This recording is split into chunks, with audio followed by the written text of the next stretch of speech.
Hello students, स्वागत है एक बार फिर से आपका अपनी सोलो अकेडमी में। तो स्टूडेंट आज हम करने जा रहे हैं अविकारी शब्द का पार्ट 3।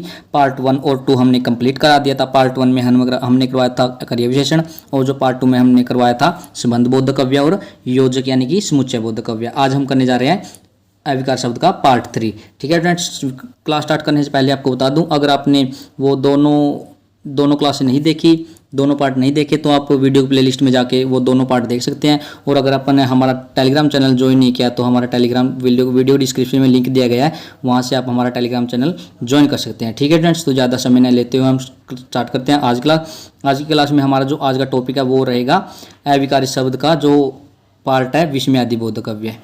जो क्रिया विशेषण, संबंध बोधक अव्यय और समुच्चय बोधक अव्यय, ये हमने पार्ट 1 और पार्ट 2 में कंप्लीट करवा दिया था। आज हम करेंगे विस्मयादि बोधक अव्यय। ठीक है फ्रेंड्स, देखते हैं हम विस्मयादि बोधक अव्यय किसे कहा जाता है। पहला पॉइंट है हमारा आज का, विस्मयादि बोधक अव्यय किसे कहा जाता है। देखो, वे अव्यय शब्द, विस्मयादि बोधक अव्यय किसे कहा जाता है। वे अव्यय शब्द जो आश्चर्य, विस्मय, शोक, घृणा, प्रशंसा, प्रसन्नता, भय आदि भावों का बोध कराते हैं, उन्हें क्या कहा जाता है, विस्मयादि बोधक अव्यय कहा जाता है। कौन से वे अव्यय शब्द जो आश्चर्य, विस्मय, शोक, घृणा, प्रशंसा, प्रसन्नता, भय आदि के भावों को बोध कराते हैं यानी प्रकट करते हैं, उन्हें क्या कहा जाता है, विस्मयादि बोधक अव्यय कहा जाता है। जैसे देखो, वाह, जैसे मैंने लिख दिया यहाँ पर, वाह यह सुनकर मन खिल उठा। ये जो वाह है ना, ये वाह, ये क्या हो गया, ये विस्मयादि बोधक अव्यय है। ठीक है, आगे देखो, आगे है प्रकार इसके। विस्मयादि बोधक के कितने प्रकार के होते हैं। विस्मयादि बोधक अव्यय निम्न 12 प्रकार के होते हैं। कौन से होते हैं वे हम आगे देखेंगे। पहला है हमारा आश्चर्य बोधक अव्यय, यानी आश्चर्य बोधक। देखो, आश्चर्य बोधक में कौन से होते हैं। आश्चर्य बोधक में होता है क्या, अरे, अहो, हैं, सच, ओहो, ओहो, ऐ।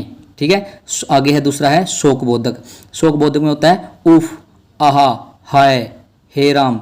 हर्ष, आगे तीसरा हर्ष बोधक। हर्ष बोधक में कौन सा होता है, वाह, धन्य, आहा।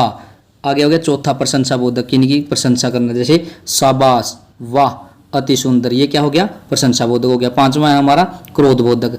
पांचवा होता है क्रोध बोधक। क्रोध बोधक में हो गया अरे, चुप, ये हो गया क्रोध बोधक। भय, आगे है भय बोधक। भय बोधक में होता है हाय, बाप रे, ये क्या हो गया, क्योंकि किसी मतलब भय को प्रकट करता हो, ये इसको भय बोधक बोला जाता है। आगे है देखो चेतावनी बोधक। सातवां है हमारा चेतावनी बोधक। चेतावनी मतलब किसी को बोलना, खबरदार, बचो, सावधान। ठीक है, घृणा आगे है। आठवां है घृणा बोधक। घृणा बोधक में देखो छी छी, धिकार, उफ, धत, थू थू। नौवां है इच्छा बोधक। किसमें होता है काश, हाय। संबोधन आगे है संबोधन बोधक। 10वां संबोधन बोधक में जिस किसी को संबोधन करना है, यानी कि किसी को बुलाना, या ऐसे बोल सकते हैं। देखो अजी, हे, अरे, सुनते हो। ठीक है, 11वां हो गया हमारा अनुमोदन बोधक। इसमें होता है अच्छा, हाँ, हाँ हाँ, ठीक। और 12वां हो गया आशीर्वाद बोधक। आशीर्वाद बोधक में होता है शाबाश, जीते रहो, खुश रहो, ये किसको प्रकट करता है, आशीर्वाद बोधक को प्रकट करता है। ठीक है फ्रेंड्स, जो ये हमारे कितने प्रकार के होते हैं, ये विस्मयादि बोधक अव्यय 12 प्रकार के होते हैं। ठीक है, आपको अलग अलग बुकों में अलग अलग दिया मिलेगा, किसी में 10 मिल सकता है, किसी में 9, 11, किसी में कुछ भी मिल सकता है, लेकिन जो एनसीईआरटी के अनुसार है वो हमारे विस्मयादि बोधक कितने प्रकार के होते हैं, वो हमारे 12 प्रकार के होते हैं। यानी कि अगर आपको एग्जाम में आ गया तो विस्मयादि बोधक कितने प्रकार के लिखोगे आप, 12 प्रकार के लिखेंगे। ठीक है, क्योंकि एनसीईआरटी में 12 दिया गया है। ठीक है, आगे देखो आज अब मैं बहुत ही मतलब इंपॉर्टेंट करवाने वाला हूँ, ये बहुत ही इंपॉर्टेंट बात है, इसको देखो नोट कर लेना आप नोट्स में, या वैसे भी नोट्स में लिख लेना आप इस बात को। देखो, अगर आपको किसी भी वाक्य में पहचानना है कि ये कौन सा क्रिया विशेषण है, कौन सा संबंध बोधक अव्यय है, कौन सा समुच्चय बोधक अव्यय है, कौन सा विस्मयादि बोधक अव्यय है, आज मैं इसकी बहुत ही मतलब मैन बात है जो वो लेकर आया हूँ। देखो, क्रिया विशेषण इनकी पहचानने की जो एक किस्म की ट्रिक है। देखो, क्रिया विशेषण कैसे कहा जाता है, सबसे पहले देखते हैं क्रिया विशेषण। क्रिया विशेषण क्या होता है, देखो क्रिया विशेषण को कैसे पहचानेंगे, जो क्रिया से ठीक पहले इसका प्रयोग किया जाता है, यानी कि जो क्रिया से ठीक पहले जो भी शब्द होगा उसको क्या बोलेंगे, हम क्रिया विशेषण बोलेंगे। और दूसरा संबंध बोधक अव्यय कौन सा होगा, जो एक ही वाक्य में, मैंने देखो थ्योरी मैंने जो सेकंड पार्ट में करवाया था, संबंध बोधक वाक्य अव्यय किसे कहा जाता है, जो एक ही वाक्य में दो पदों के मध्य, किसके, एक ही वाक्य में दो पदों के मध्य आएगा वो क्या होगा, संबंध बोधक अव्यय हो गया। ठीक है, जैसे देखो आगे है समुच्चय बोधक अव्यय। समुच्चय बोधक अव्यय कैसे होगा, जो दो उपवाक्य में, आप समुच्चय बोधक अव्यय को कैसे पहचानोगे, जो दो उपवाक्यों के मध्य इसका प्रयोग किया जाता है। दो उपवाक्यों के मध्य इसका प्रयोग किया जाता है। दो उपवाक्य किसमें पाए जाते हैं, मिश्रित वाक्य में और संयुक्त वाक्य में दो उपवाक्य पाए जाते हैं। यानी कि समुच्चय बोधक अव्यय का प्रयोग है जो हमेशा मिश्रित वाक्य और संयुक्त वाक्य में किया जाता है। ठीक है, देखो ऐसे होता है, संबंध बोधक अव्यय और समुच्चय बोधक हो सकते हैं, सेम हो सकते हैं, मतलब वर्ड इनके जैसे और हो गया तथा, लेकिन हमको इसकी शब्द की स्थिति जाननी है कि वो कहां पर प्रयोग किया जा रहा है। ठीक है, वो हम आगे आपको एग्जांपल में करवाऊंगा एक। देखो आगे है विस्मयादि बोधक अव्यय। विस्मयादि बोधक कैसे पहचानोगे कि ये विस्मयादि बोधक है, जो विस्मयादि बोधक अव्यय होता है ना, ये हमेशा वाक्य के आरंभ में, देखो यह हमेशा वाक्य के आरंभ में आएगा, वाक्य के आरंभ में इसका प्रयोग है, जो वाक्य के मध्य और अंत में कदापि नहीं होगा। ठीक है फ्रेंड्स, अब देखो पता लग गया होगा क्रिया विशेषण को कैसे पहचानोगे। ये तो क्रिया विशेषण को देखो, क्रिया विशेषण को कैसे पहचानोगे, जो क्रिया से ठीक पहले प्रयोग होगा, इसका क्रिया से ठीक पहले प्रयोग किया गया जो शब्द होगा वो क्या हो गया, क्रिया विशेषण होगा। और संबंध बोधक अव्यय कौन सा होगा, जो एक ही वाक्य में दो पदों के मध्य आएगा। क्या, एक ही वाक्य में दो पदों के मध्य आएगा, उसको क्या बोलेंगे हम, वो संबंध बोधक होगा। और जो समुच्चय बोधक अव्यय कौन सा होगा, जो दो उपवाक्यों के मध्य इसका प्रयोग किया जाता है। किसका, दो उपवाक्यों के मध्य इसका प्रयोग किया जाता है। यानी कि दो उपवाक्य किसमें पाए जाते हैं, संयुक्त वाक्य और मिश्रित वाक्य में, यानी कि समुच्चय बोधक अव्यय उसमें मिलेगा। ठीक है, विस्मयादि बोधक अव्यय को, ये तो सिंपल है बिल्कुल, ये हमेशा वाक्य के आरंभ में ही मिलेगा, जैसे वाह, शाबाश। ठीक है, ये वाक्य के आरंभ में मिलेगा, ये वाक्य के मध्य और अंत में कदापि नहीं मिलेगा। ठीक है, इसको आगे देखो उदाहरण है, इसके जरिए मैं देखो आपका सारा क्लियर कर देता हूँ। देखो इसके जरिए हम जानेंगे यहाँ पर कौन सा विस्मयादि बोधक है, कौन सा संबंध बोधक है, कौन सा क्रिया विशेषण है, कौन सा योजक या समुच्चय बोधक है। देखो आप देख सकते हैं, आप पूरा वाक्य पढ़िए। देखो पूरा वाक्य देखो, वाह महेंद्र और राम पढ़ते हैं लेकिन श्याम सोता है, और राधा भोजन बना रही है तथा सीता तेज दौड़ती है। देखो इसमें हम देखेंगे, जो सबसे पहले वाह, ये हो गया वाह, ये क्या है, सबसे पहले मैंने बताया था जो वाक्य के शुरू में प्रयोग किया जाएगा उसको क्या बोलेंगे हम, विस्मयादि बोधक अव्यय बोलेंगे। ठीक है, ये तो हो गया विस्मयादि बोधक अव्यय।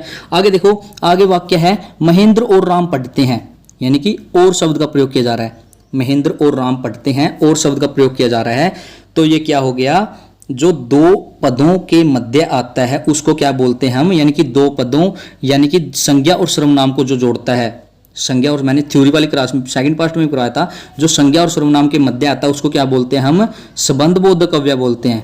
क्या बोलते हैं, संबंध बोधक अव्यय बोलते हैं। ठीक है, यानी कि ये महेंद्र और राम को जोड़ रहा है, तो ये और किसको जोड़ रहा है, महेंद्र और राम को, तो ये क्या हो गया, इनमें संबंध बता रहा है, तो ये क्या हो गया, संबंध बोधक अव्यय हो गया। आगे देखो, लेकिन श्याम सोता है। अब देखो, महेंद्र और राम पढ़ते हैं, ये भी एक उपवाक्य हो गया अलग, और श्याम सोता है, ये भी एक अलग उपवाक्य हो गया। और इसमें किसका प्रयोग किया जा रहा है, इसको जोड़ने के लिए किसका प्रयोग किया जा रहा है, लेकिन का। ये लेकिन क्या हो गया, मैंने क्या बताया था, जो दो उपवाक्यों के मध्य, यानी कि जो दो उपवाक्यों को जोड़े उसको क्या बोलेंगे हम, उसको बोलेंगे योजक या समुच्चय बोधक। ठीक है फ्रेंड्स, उसको क्या बोलेंगे, जो दो उपवाक्यों को मध्य आए उसको बोलेंगे हम योजक या समुच्चय बोधक। आगे देखो, श्याम सोता है और राधा भोजन बना रही है। देखो श्याम सोता है, ये भी अलग उपवाक्य है, और राधा भोजन बना रही है, ये भी अलग उपवाक्य है। तो इसमें किसका प्रयोग किया जा रहा है, और का।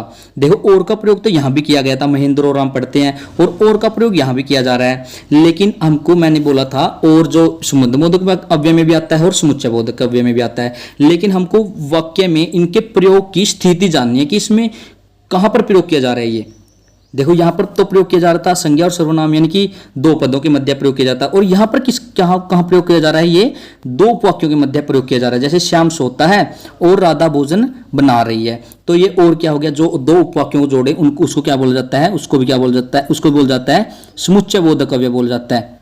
ठीक है फ्रेंड्स, समझ गए होगे आप, जो दो उपवाक्यों को जोड़े उसको क्या बोलते हैं, उसको क्या बोलेंगे हम, वो समुच्चय बोधक अव्यय होगा। ठीक है, आगे देखो, राधा भोजन बना रही है तथा सीता तेज दौड़ती है, जो ये रेखांकित पद है, जो तथा रेखांकित पद है, इसकी ये क्या होगा, मैंने पहले भी अब पीछे रिपीट करके हटाऊं मैं।